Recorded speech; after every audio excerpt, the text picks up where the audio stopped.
Audio book वाङ्मय 66 युग निर्माण योजना दर्शन स्वरूप व कार्यक्रम चैप्टर 2 पार्ट 10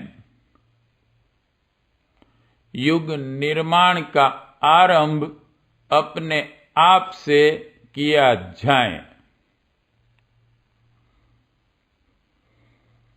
उत्कृष्ट श्रेणी का जीवन यापन करने के लिए यह आवश्यक है कि उस प्रकार की प्रेरणा देते रहने वाले प्रौढ़ विचार हमें निरंतर मिलते रहें। पेट्रोल जब तक भरा रहता है तब तक मोटर चलती रहती है। तेल निबट जाने पर बढ़िया मोटर भी आगे नहीं बढ़ती। सब सुविधाएं होते हुए भी प्रेरणाप्रद विचारों के अभाव में मनुष्य न तो श्रेष्ठ सत्कर्म कर सकता है और न आत्मनिर्माण की दिशा में प्रगति कर पाता है। इसके विपरीत जिन्हें अनेक व्यस्तताएं समस्याएं घेरे रहती हैं, वे भी सद्विचारों की प्रेरणा उपलब्ध होते रहने पर आंतरिक उत्कर्ष के पथ पर तेजी से बढ़ते चले जाते हैं। ईश्वर उपासना की ही तरह स्वाध्याय को भी प्रमुखता दी जानी चाहिए। साधना में निष्ठा बनाए रहना सद्ज्ञान की ही निरंतर प्रेरणा से संभव होता है, अन्यथा इस नीरस कार्य से मन उबने लगता है, आलस आता है और उत्साह पूर्वक आरंभ की हुई साधना पहले अस्त व्यस्त अव्यवस्थित होती हैं और अंत में वह छूट ही जाती हैं। सद्प्रवृत्तियों की मोटर में सद्विचारों का पेट्रोल ही काम करता है। इसका प्रबंध रखे बिना कोई ड्राइवर अपनी गाड़ी को निर्धारित लक्ष्य तक पहुंचाने में सफल नहीं होता। नित्य का स्वाध्याय हमारे जीवन में एक नैष्ठिक धर्म कर्तव्य की तरह सुनिश्चित रहना चाहिए।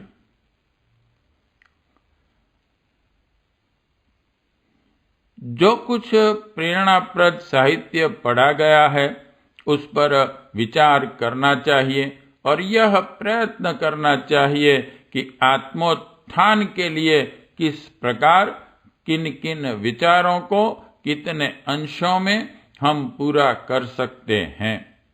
आज की स्थिति में जितना कुछ संभव हो उतना सुधार आरंभ कर ही देना चाहिए। पूर्ण रूपेण आदर्श जीवन तो इस संसार में किसी का भी नहीं है। हमें भी पूर्ण पवित्र जीवन एक ही दिन में प्राप्त हो जाने की आशा नहीं करनी चाहिए। धीरे धीरे एक एक कदम बढ़ाते हुए उन्नति के उच्च शिखर पर पहुंच सकना संभव होता है। अपने गुण कर्म स्वभाव में जो जो दोष दुर्गुण भरे पड़े हों उनका बारीकी से निरीक्षण करना चाहिए और उन्हें घटाने का प्रयत्न आरंभ कर देना चाहिए। चिर संचित संस्कार धीरे धीरे ही दूर होते हैं। छोड़ देने की इच्छा रहते हुए भी अभ्यास में आई नई बातें बार बार प्रबल हो उठती हैं और प्रयत्नों का असफल करने की रचना रचती हैं। यह कठिनाई प्रत्येक आत्म सुधार करने वाले के सामने आती है। सफल वही होता है जो असफलताओं से खिन्न होकर प्रयत्न नहीं छोड़ता। बार बार भूलें होना स्वाभाविक है, पर उन्हें सुधारने की प्रक्रिया छोड़ी नहीं जानी चाहिए। निराश हुए बिना बार बार लौट आने वाली बुरी आदतों को सुधारने में लगा ही रहना चाहिए।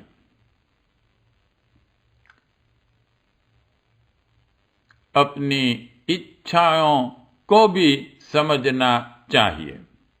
जो सद्गुण मौजूद हैं उन्हें बढ़ाना चाहिए, जो नहीं हैं उन्हें उत्पन्न करना चाहिए। नशेबाजी की आदत किसी को जन्म से ही नहीं होती, पीछे से सीखी जाती हैं। जो सद्गुण हमें अब तक के वातावरण में प्राप्त नहीं हो सके हैं, उन्हें सीखने का अभ्यास अब आरंभ किया जा सकता है। सिखाने से बंदर जैसा उद्दंड जानवर तक तरह तरह के खेल तमाशे करना सीख जाता है, तो कोई कारण नहीं कि मन पर लाठी के बल से नियंत्रण रखा जाए। प्यार पुचकार से समझाया जाए तो वह भी सद्गुणों को अपने स्वभाव का अंग न बना लें। यह कार्य कठिन दिखता तो है, पर वस्तुतः वैसा नहीं है। रात को सोते समय दिन भर के कार्यों का लेखा जोखा लेना चाहिए। जिस प्रकार प्रातः या दिन में कोई समय स्वाध्याय के लिए नियत किया गया है, उसी प्रकार रात को सोते समय कुछ मिनट अपने दिन भर के कामों पर समीक्षक की कठोर दृष्टि से आवश्यक विवेचन करने में लगाए जाएं। शरीर से प्रायः कम ही दुष्कर्म होते हैं, पर मन में यह बुरी लत पड़ी रहती है कि छोटे कारणों को लेकर बुरी बुरी बातें सोचने लगे। किसी का रूप यौवन देखकर उनकी ओर अनैतिक भाव उठते हैं। कोई हमारी थोड़ी सी हानि कर दें तो उसके प्रति मरने मारने तक की प्रतिहिंसा जागती है। किसी की बढ़ती को देखकर ईर्ष्या होना, कहीं स्वार्थ सदता दिखे तो चोरी की इच्छा होने जैसे अनेक दुर्भाव मन में उठते रहते हैं। यद्यपि वह दुर्भाव कार्यान्वित नहीं हो सके, किसी पर प्रकट नहीं हुए, पर उनसे अपनी जो हानि होनी थी वह तो हुई ही।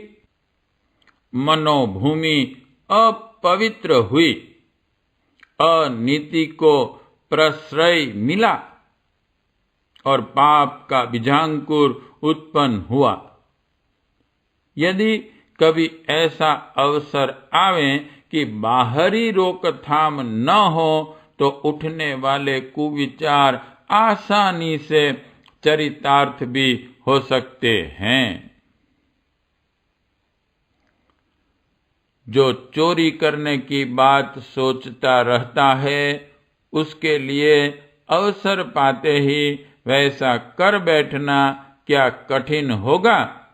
शरीर से ब्रह्मज्ञानी और मन से व्यभिचारी बना हुआ व्यक्ति वस्तुतः व्यभिचारी ही माना जाएगा। मजबूरी के प्रतिबंधों से शारीरिक क्रिया भले ही न हुई, पर वह पाप सूक्ष्म रूप से मन में तो मौजूद था। मौका मिलता तो वह कुकर्म भी हो ही जाता। कई बार सदाचारी समझे जाने वाले लोग आश्चर्यजनक दुष्कर्म करते पाए जाते हैं।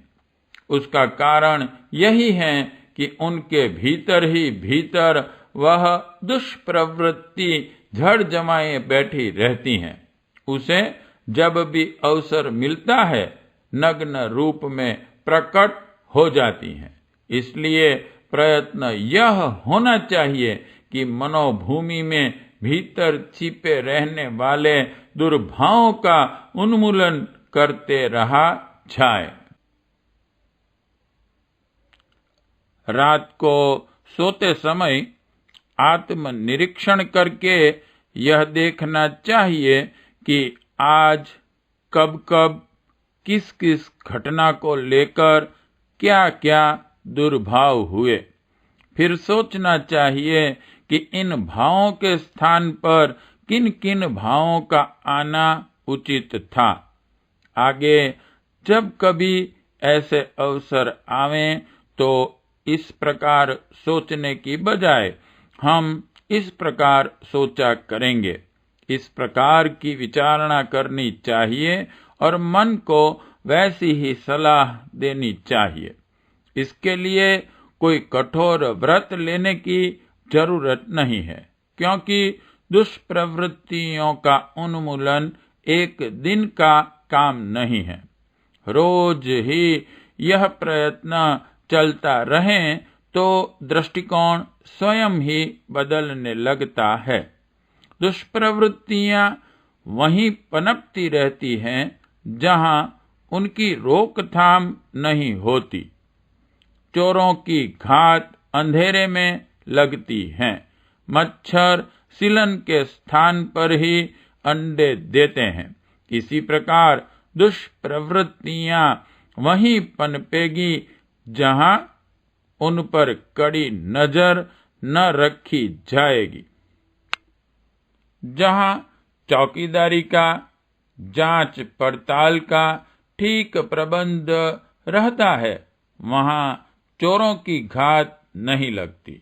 दुर्भाव भी एक प्रकार के चोर ही हैं, जो वहां ठहरते हैं जहां निरीक्षण न होता हो। चौकसी और निगरानी को देखकर उन्हें वह स्थान छोड़ने को ही विवश होना पड़ता है। अगले दिन क्या कार्य करने हैं और उनमें क्या क्या ऐसे अवसर आ सकते हैं जिनमें दुर्भावनाएं उठने की संभावना है, यही आशंका के अनुरूप परिस्थिति आए तो उस समय मन में क्या क्या प्रतिक्रिया उठें, क्या दृष्टिकोण रहें, आदि बातों को पहले से ही सोच रखना चाहिए और अवसर आने पर वैसी ही भावनाएं मन में लाने का प्रयत्न करना चाहिए। इस प्रकार दिन में सद्विचारों का अभ्यास करना और रात को उनकी विवेचना करना उचित है। आज की समीक्षा और कल की तैयारी करने से कुविचारों पर नियंत्रण प्राप्त करते चलना सहज होता जाता है। उसी प्रकार जो सद्गुण अपने में नहीं थे, उन्हें किस प्रकार धीरे धीरे अपने स्वभाव में शामिल किया जाए, इसकी नित्य विवेचना होती रहे तो उनका भी अभ्यास में सम्मिलित हो जाना कुछ कठिन नहीं रहता। दिन में किसी समय कम से कम 1 घंटे का जीवन निर्माता स्वाध्याय, रात को 1 या आधा घंटा आत्मनिरीक्षण एवं निर्माण की विवेचना का यदि नित्य नियमित रहें और दिन भर अपने विचारों और आचरणों पर कड़ी निगरानी रखी जाए तो हमारी आंतरिक गतिविधियों में भारी परिवर्तन हो सकता है। दैनिक जीवन में क्या परिस्थितियां उत्पन्न होने पर आम तौर से क्या विचार उठा करते हैं, उन्हें समझना चाहिए और यह विचार करना चाहिए कि उनमें कितना औचित्य एवं कितना अनौचित्य रहता है। जो अनुचित हो उसे छोड़कर उनके स्थान पर उचित दृष्टिकोण अपनाने की बात सोची जाए तो यह विचारणा कार्य रूप में भी परिणत होने लगती है। यदि विचार बदल जाएंगे तो कार्यों का बदलना सुनिश्चित है। कार्य बदलने पर भी विचारों को न बदलना संभव है, पर विचार बदल जाने पर उनसे विपरीत कार्य देर तक नहीं होते रह सकते। विचार बीज है, कार्य अंकुर, विचार पिता है, कार्य पुत्र। इसलिए जीवन परिवर्तन का कार्य विचार परिवर्तन से आरंभ होता है। जीवन निर्माण का, आत्म निर्माण का अर्थ है विचार निर्माण। लोहे से लोहा काटा जाता है, कांटे से कांटा निकलता है, विष से विष मरता है। शस्त्र से सेना का मुकाबला करने के लिए वैसी ही सेना चाहिए। कुविचारों का शमन सद्विचारों से ही संभव है। इसलिए यह नितांत आवश्यक है कि अपने गुण, कर्म, स्वभाव में जो त्रुटियां एवं बुराइयां दिखाई दें, उनके विरोधी विचारों को पर्याप्त मात्रा में जुटाकर रखा जाए और उन्हें बार बार मस्तिष्क में स्थान मिलते रहने का प्रबंध किया जाए। जब आलस्य घेर रहा हो तब परिश्रम, उत्साह, स्फूर्ति और तत्परता को प्रोत्साहन देने वाले विचारों पर देर तक मनन चिंतन करना चाहिए। आलस्य हट जाएगा। जब कामुकता जग रही हो तो ब्रह्मचर्य, मातृभावना एवं चारित्रिक पवित्रता की विचारधारा को मन में स्थान देना चाहिए। वासना शांत हो जाएगी। क्रोध का आवेश चढ़ रहा हो तो शांति, प्रेम, क्षमा, मैत्री, सहानुभूति, उदारता की दृष्टि से विचार करना शुरू कर देना चाहिए। गुस्सा ठंडा हो जाएगा। शोक, निराशा और चिंता घेरने लगे तब साहस, आशा, पुरुषार्थ और पुनर्निर्माण की बात सोचनी चाहिए। मन संतुलित होने लगेगा। यदि निकृष्ट विचार मनुष्य को गिरा सकते हैं तो उत्कृष्ट विचार उसे ऊंचा भी उठा सकते हैं। अपनी दुर्बलताएं छोड़ने के लिए यह आवश्यक है कि उनकी हानियों पर अधिक से अधिक विचार किया जाए। साथ ही वह बुराई छोड़ देने पर जो लाभ मिलेगा उसका आशा पूर्ण चित्र भी मन में बनाना चाहिए।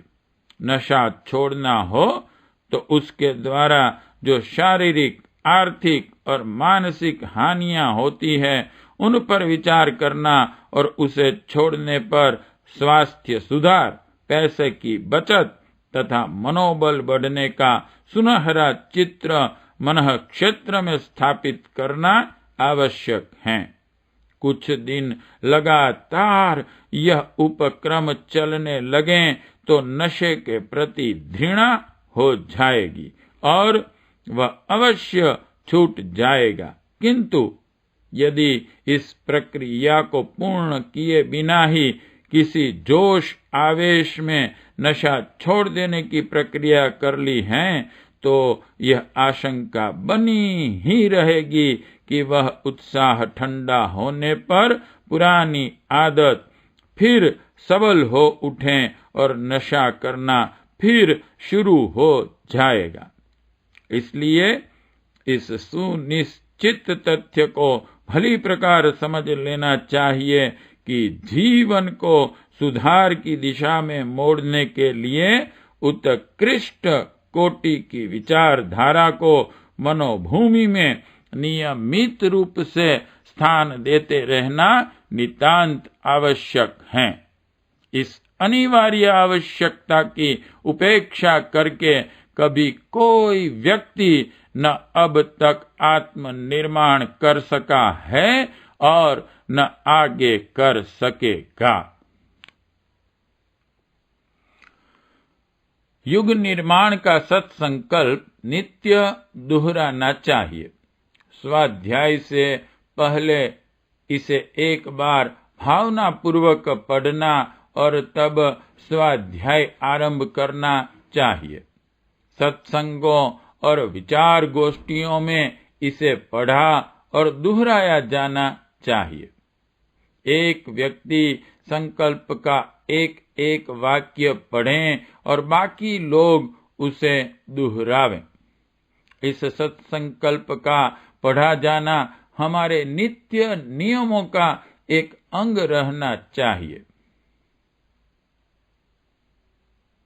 यदि हम अपने व्यक्तित्व को श्रेष्ठता के ढांचे में ढालने के लिए सचमुच ही उत्सुक एवं उद्धत हों तो अपने दैनिक कार्यक्रम में उत्कृष्ट विचारधाराओं को मस्तिष्क में ठूंसने का एक नियमित विभाग हमें बना ही लेना चाहिए। मन लगे चाहे न लगे, फुर्सत मिले चाहे न मिले, इसके लिए बलपूर्वक हठ पूर्वक समय निकालना ही चाहिए। नित्य कितने ही काम अनिच्छा पूर्वक भी करने पड़ते हैं और समय न रहने पर भी आकस्मिक स्थिति के अनुरूप समय निकालना पड़ता है।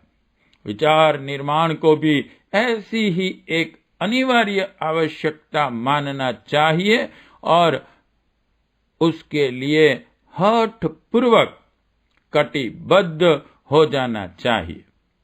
थोड़े ही समय में यही क्रम बहुत ही रुचिकर लगने लगेगा, संतोष और आनंददायक प्रतीत होगा।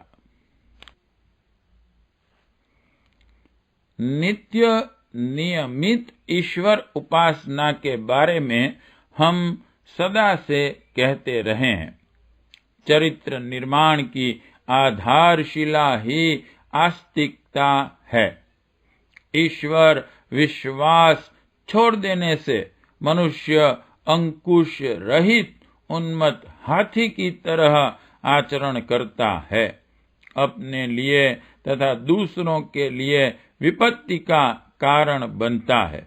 इसलिए हम में से हर एक को किसी न किसी रूप में ईश्वर की उपासना नित्य ही करनी चाहिए। गायत्री उपासना के साथ साथ जितना भी जिस प्रकार भी संभव हो ईश्वर स्मरण करना चाहिए। इतना तो हर कोई कर सकता है कि सोकर उठते समय 15 मिनट ईश्वर का ध्यान स्मरण करके तब अन्य कार्य करें। इसी प्रकार रात को सोते समय परमात्मा का स्मरण करते हुए सोया जाएं। युग निर्माण योजना के प्रत्येक परिजन को 1. अपने दैनिक जीवन में उपासना को स्थान देना चाहिए। 2. स्वाध्याय के लिए कोई निश्चित समय निर्धारित करना चाहिए। 3. नित्य युग निर्माण का सत्संकल्प याद रखना चाहिए। 4. सोते समय आत्मनिरीक्षण का कार्यक्रम नियमित रूप से चलाना चाहिए। 5. दिन में समय समय पर कुविचारों से लड़ते रहने की तैयारी करनी चाहिए। यह 5 कार्यक्रम आत्मनिर्माण की दृष्टि से अत्यंत आवश्यक हैं। युग निर्माण अपने आप से ही आरंभ करना है। पार्ट 10 समाप्त।